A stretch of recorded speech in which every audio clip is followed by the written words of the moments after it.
Saracen horse feeds. And today we're going to have a look at veteran feeds, so a veteran mix and a veteran cube, and talk about what makes them different from other types of feed and why we would make the choice and when we would make the choice to feed these to our older horses. Now, one of the most common problems that we can come across with older horses is that they can start to become more difficult to maintain optimum body condition. And one of the most common causes for this can be because of excessive tooth wear, loose teeth, or missing teeth. And when this starts to happen, these horses are unable to make as much use as they can of the feed that we're feeding them. So actually not being able to utilise the extra calories that we're giving. So when this starts to happen, we need to start looking at more specialist rations, and this is when we'd be more likely to start looking and making the choice of feeding these horses a specific ration that is formulated for veteran horses. Now, most of these rations will come either in a coarse mix form, or you can get them in a pencil or cubed form. And the choice when we make the decision as to whether to choose a mix or a cube will actually most of the time depend on the extent of tooth wear or tooth loss. Now, what makes a veteran ration different from, let's say, for example, our cooling or maintenance feed? One of the key aspects about veteran rations is that actually they will have a higher protein level. So generally, protein levels of veteran rations will be anything from 12 to 14%. The protein within these rations will also be of what we call a very high quality. So will contain high quality ingredients that contain and will supply essential amino acids such as lysine and methionine.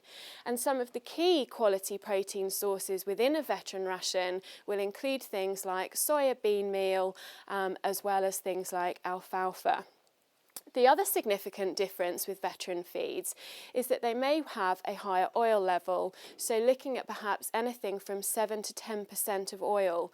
And this is a really good way of providing extra calories to help maintain that condition, but also as well doing it in a non-heating form and making sure as well that we can keep those meal sizes perhaps a little bit smaller. We, within our veteran rations, will use things such as soya oil to actually contribute that to the diet. The other thing that you will have within veteran rations are what we call micronized cereals. So we'll have micronized maize and micronized barley. And the process of micronization helps to cook that cereal grain and almost, if you like, start that digestive process. So makes that cereal grain much more susceptible to enzyme breakdown and digestion within the small intestine. So just helping it to be easier for the veteran horse to be able to actually extract those nutrients and that energy. Now, as I've said, we can have a veteran ration that is in a coarse mix form like this, and you can see all of the individual components within the mix, and we would choose to feed a veteran mix to that veteran horse perhaps where they were still able to chew appropriately. You weren't noticing that there was any what we call quidding, where there's partially chewed food that's being dropped on the floor, but we needed to get in some extra calories to help maintain that body condition. We would then look at feeding a veteran pencil or cube when there is significant quidding starting to happen, and quite obviously the older horses are finding it much more difficult to chew.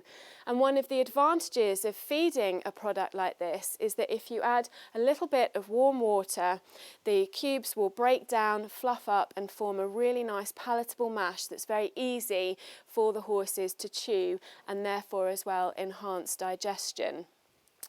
One of the other key aspects about veteran rations actually is with respect to the density, if you like, of the vitamins, minerals and the antioxidants. As horses age, then they become more prone to what we call free radical exposure, which is all part of the natural aging process. And providing high levels of antioxidants, particularly things like vitamin E, can just actually help protect the status of the horse and as well as help to enhance immune status. Now, by actually learning to interpret feed labels, so when you buy your bag of veteran mix or veteran pencils, have a look at the back of the bag, have a look at the feed label, and actually have a look at those nutrients that are declared on the back. So look at your oil level, look at your protein level, and actually look at the individual ingredients, and you will be able to see for yourself whether that particular veteran ration is going to be suitable for your individual. If you need any further advice about how to feed your veteran horse, then please don't hesitate to contact our Help Feed line, or indeed visit us at our website at www.saracenhorsefeeds.com.